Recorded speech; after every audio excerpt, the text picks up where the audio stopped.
Beyond the Mic with Sean Dillon.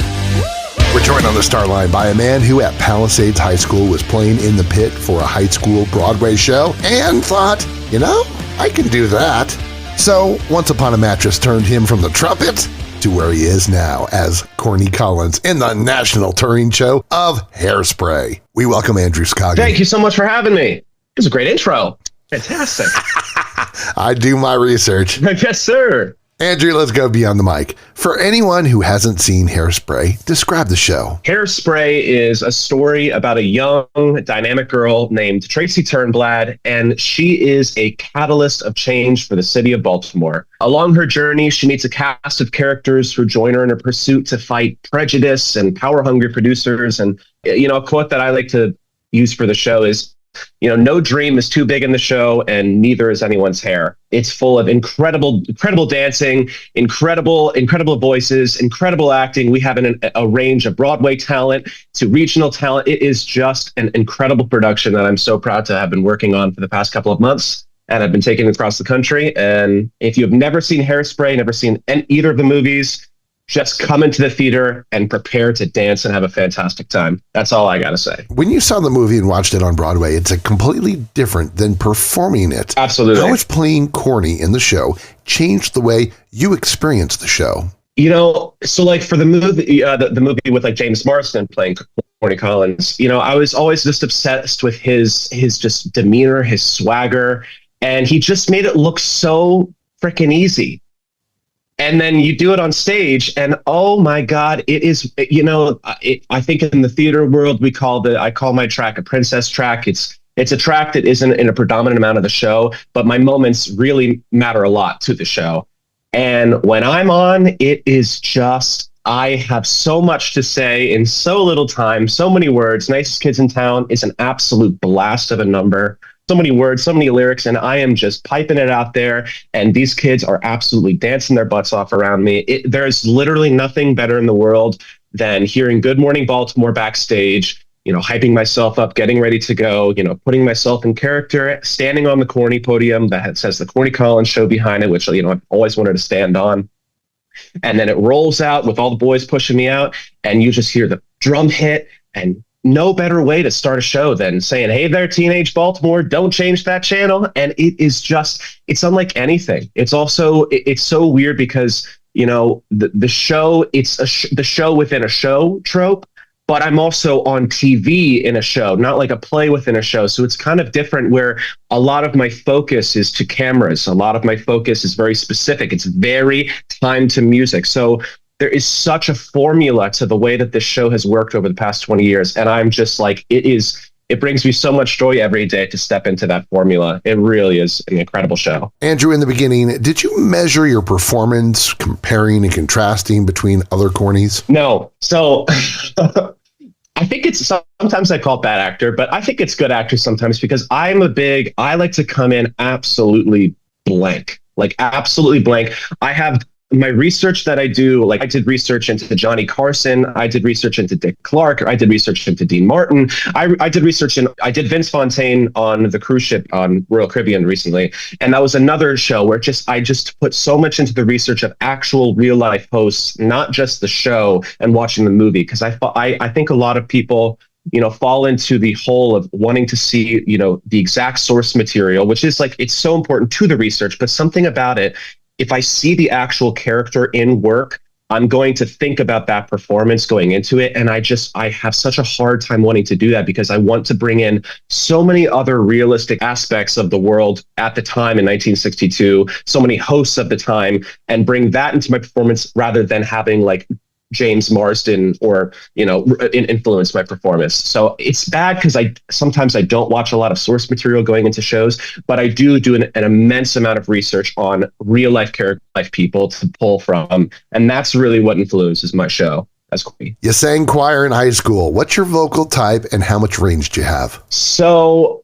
I get asked this question a lot, and still to this day, as a professional, I still don't I don't know, I can go, I'm like A to C sharp or something like that. But when I started in high school, I started as junior year of high school. So I had quite literally never sang. That's most I've ever sang before that was making little music videos when I was like a kid in my, like just with my camera webcam. That I have some pretty infamous videos of me singing that I hope never make it to the surface of day. But since then, I had never done any sort of choir. I'd done band, so I had a music knowledge in me, but never singing. I played trumpet, so that kind of fueled a lot of vocal technique for me. But I started as a bass because I had a deep voice at the time compared to a lot of the boys. And it actually somehow progressed going from bass all the way to singing tenor one. So I can at point attainably say that I can sing pretty much like bass baritone all the way into tenor one range. So it's kind of, I can pretty much do whatever I put in front of me. And that's the challenge I like to set to myself, is that since I don't really have a specific like tenor or baritone or bass vocal type, I like to try to challenge myself with so many kinds of music. Andrew Scoggin from the national tour of Hairspray joins us beyond the mic, and you might have had some of those questions in previous interviews, but I probably guarantee you don't have the next 8. Okay. It's 8 random questions. Answer with the first thing that comes to mind. There is no pressure. Oh gosh. Okay. What's the one piece of wardrobe from each show you want to keep? Oh, the suit jackets. Well, for Corny, the suit jackets, those things are so cool. The material is it's just great. Love the suit jackets. Best place to vacation? I would be in on a mountain in like a chalet in like the Swiss Alps, or like the Italian like mountains, and just kind of sipping red wine and eating good food that I cooked with my girlfriend. How much money did you win or lose when you played the ponies last? Okay. I didn't lose that much. I think we did maybe 35 to 50 bucks, I think, throughout that day. I got a little when we were there, I went a little bit too heavy. I've never gone to horse races before, but I like gambling. It's I try to keep it away, but I love horse races. That was really, really a fun experience. Not too much. One thing you have to have when you go on the road, is it a picture of your girlfriend, a favorite pillow? I do have a picture of my girlfriend that I've had ever since we've been together for over 4 years now. And I've had a picture of a Polaroid that we took with on our first contract that we did professionally together, that I take with me and I put it at my station every day. But my thing from home that I need on tour in my room, I cannot survive. I'm a big gamer. I cannot survive without my video games. It's just, I was PlayStation for a long time, and I've recently upgraded to having a Steam Deck, which is like a portable, like Nintendo Switch kind of thing. It has changed the touring life, and I have been such a happy little boy. When you found out the sword you used in Three Musketeers was used by legendary Placido Domingo, what emotions went through you? This isn't like any other interview. You're good. Dang. Oh, he was so Placido Domingo.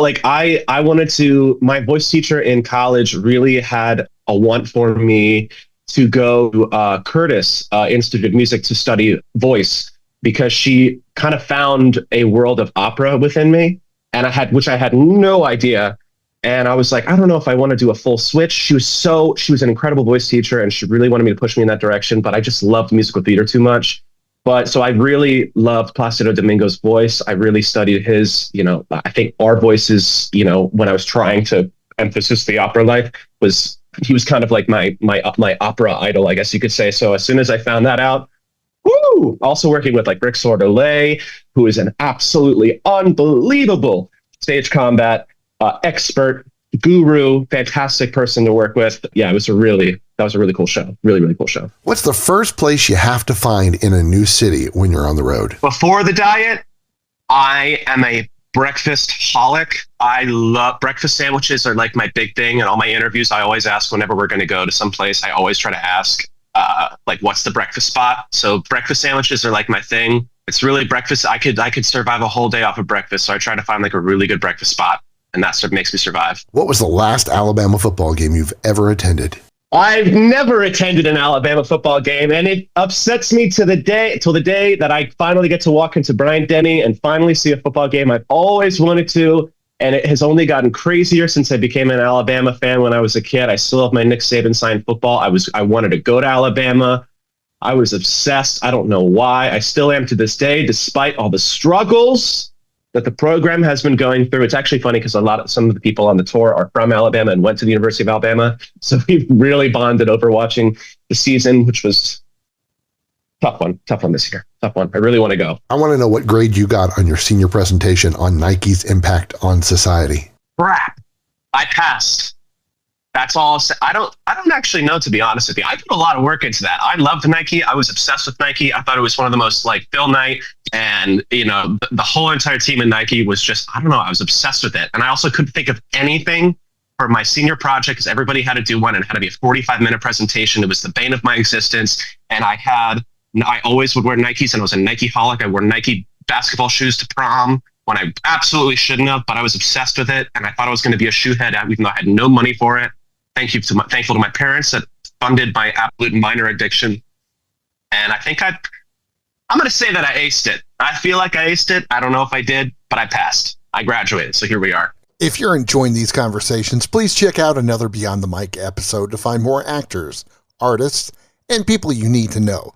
We'd also appreciate a like and subscribe on the Good Pods app. Andrew Scoggin from the national tour of Hairspray joins us Beyond the Mic. Andrew, the North American tour of Annie was your last Broadway tour. Yes. How did that 44-venue tour prepare you for Hairspray? So, yeah, that I got into Annie right off of a cruise ship. I've been blessed with a really incredible career post graduation, and I have surmounted challenges and that I've overcome throughout this career. I've made it work, and I didn't know how to make it work. I really went in blind, and I've found myself at some really incredible places, and Annie being one of them. I had, to this day, I think one of the most poignant and incredible auditions I've ever had for a show was for Annie. Annie, I was in the room for what felt like, for my audition, like 45 minutes. We were in there, just me and Jen Thompson. We were just working on Rooster. I came in on audition for Rooster, and we were working and workshopping the scenes. And I had never, just the way that we worked, the way that she was talking to me, the way that we, made choices and found new depths to the scenes, and in my songs as well. I must have done the scene. I had 2 scenes and a song to do. I sang All I Care About Is Love, and I sang All I Care About Is Love like 7 times because I just wanted to see how much I could change the song on the spot and the scenes. She just wanted to push me, and I took all the direction, and it was one of the most gratifying auditions I've ever had in my life. And I walked out of that calling my agent, like, if I don't get this, I don't know what I did wrong. I don't know what I did wrong. And I was blessed I didn't get Rooster, but I was the understudy, and I did get the blessing of being able to go on for Rooster for about almost a month in performances. A lot of performances I got to go on, which was an absolute blast. And playing Rooster was so incredible. It really was a beautiful show. It was a beautiful team. And that just propelled me. There was a lot of challenges on Annie, a lot of challenges. But I feel like all the contracts have all built me up to understand what I want and what I don't want in a contract. And Annie was one of those things. But I learned so much about myself on the road that I've really applied for this tour. I always ask Broadway stars where they were when they got the call for their job, and who did they tell first? So where and who? So I had a minute epiphany of a moment. So when I graduated college, I took a year off. I worked at TGI Fridays. I worked at a bunch of random. I just needed to make some money. I didn't know what I was going to do. I didn't know how to submit. I really honestly didn't even know how, even though that I graduated from an incredible school, because I'm sometimes a little bit of a dummy. I didn't know what to do. I didn't know where to start. I had no direction kind of after college. I didn't know where I was going to go. I had one agent meeting after my showcase. It didn't go so hot. So I just was like, I don't really know what to do with my life. So I worked, and I've always wanted to hustle. So I just worked to try to save up and start paying off my loans. And I found a job on backstage for a summer camp counselor at Stage Door Manor, which is a performing arts camp in the Catskills of New York. Very famous. A lot of very, very famous people have gone there over the years. Robert Downey Jr., Natalie Portman, many, many Broadway people, and film and television. It's really an incredible place. And I'd never been to camp before, but they were looking for someone to oversee their boys' dorm, which is 100 male campers and 10 counselors that I would be in charge of, and thus in charge of basically the whole building, and which I'd never done anything like that before. It's basically like a resident director of a college. And I just it was as close as I could get to theater. And I was like, I'll just go, let me do it. It was good money. It seemed like a good time. And I got there, and it was one of the most difficult jobs I've ever worked, but one of the most rewarding jobs I've ever worked. I've met some of the most incredible kids. working that job, and incredible other, counselors and performers and directors. And one of the people that I met there was a gentleman named Chris Armbruster, who went to the University of Alabama. We bonded over that, and he was the director of programming at the camp. So he would be in charge of all deciding shows and whatnot. And this guy Chris, he came up to me. It was one of the last days of camp. I was on the edge. I was like, I don't know what I'm going to do after this. I have no idea with my life. And he said, "Hey, how tall are you?" I was like, "I'm 6'2". And he's like, "Have you ever do you dance?" And I was like, I can." He's like, "Do you tap?" I dabble. I dabble and tap. Yeah. He's like, "Do you sing?" I was like, "Yeah, absolutely." He was like, Do you want to play the monster in Young Frankenstein?" And that day I had just talked to my mom saying, like, I don't know where I'm going. And the monster, when I was in college, was one of my like coup de grace roles. There's some people, like parents of faculty that work there, still every time when I go back and see the faculty, they say that their parents still talk about it.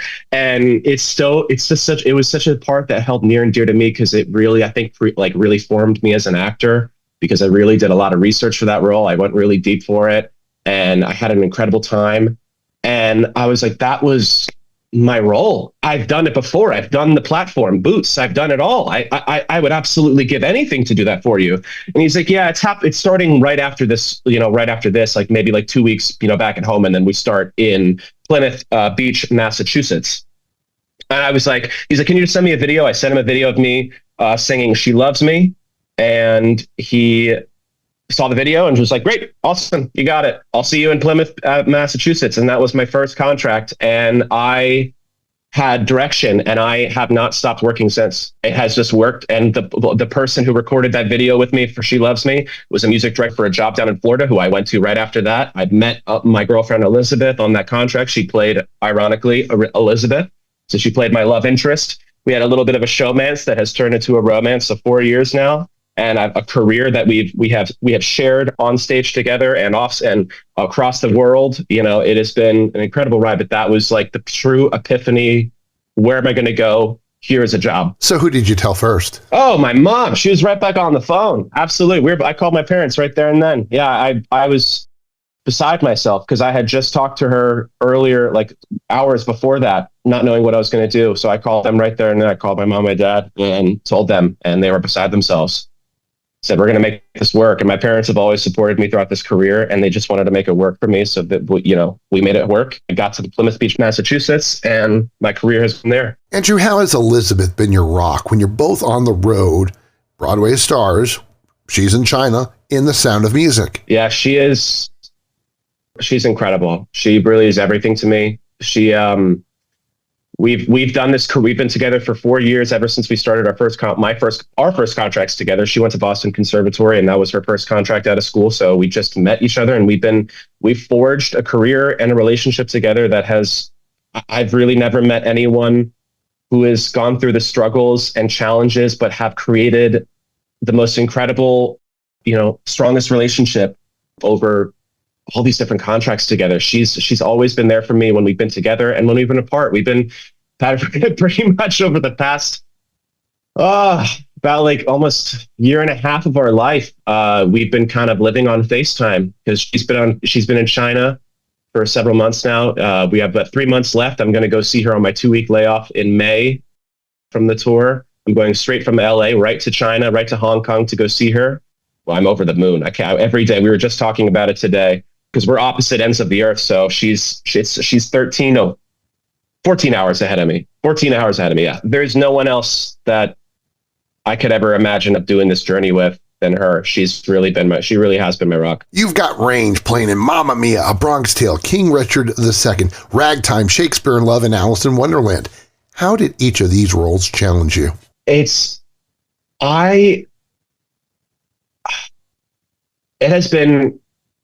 I never could have imagined that I would have the flight path, the trajectory of this career in the roles that I played. I was unbelievably prepared for this career going to DeSales University.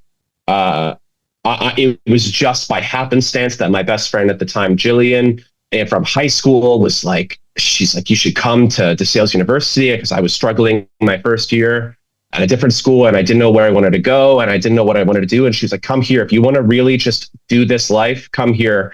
And I went there and I got to work at the Pennsylvania Shakespeare Festival, which is housed at DeSales University. And I got to work for 2 years, 2 summers there. I got to work with some of the most unbelievable performers I have ever worked with. I mean, Evita, I got to do with Paulo Jacques and Di Racioli and Dan Dominic, and that's just Evita. And that's a junior in college. I'm just standing next to Paulo Jacques as a general, and I'm like, how in God's name did I get here? I really it doesn't, there's nothing that could have prepared me for it. But through the fire and the flames of all of that, I've learned how to work. I've learned how to adapt and to overcome and to just be present and listen and learn from the people that have been around me. That's really how I've prepared myself for these different characters, is because I've been met with unbelievable people that I've worked with and that have challenged me and pushed me to go farther and faster than anybody else around me. Which role is your dream role? And you can't say Hairspray and you can't say Corny Collins. My dream role, it kind of changes a lot, because, dream roles are tough because I can want something as much as in the world, but it doesn't guarantee that I'll ever get to do it. But something I have had the dream of playing for all my life, I've really wanted to play Burrs in the Wild Party, the Lippa version specifically. Where do you like hiking, and how does the outdoors soothe you when we all know that all you know is theaters, buses, and airplanes? I try so much to get out when we can. I'm so excited for Denver, Colorado. We're going there next week. I'm excited to get into the mountains and go hike. I loved when I was in Vegas. I got to the Valley of Fire. I love to get out and really enjoy nature as much as I can, because being in a bus, it kind of gets a little bit cooped up in there, as you could only imagine. Well, time is running out, so it's time for one big question with Andrew Scoggin from Hairspray, the national tour, out on tour right now.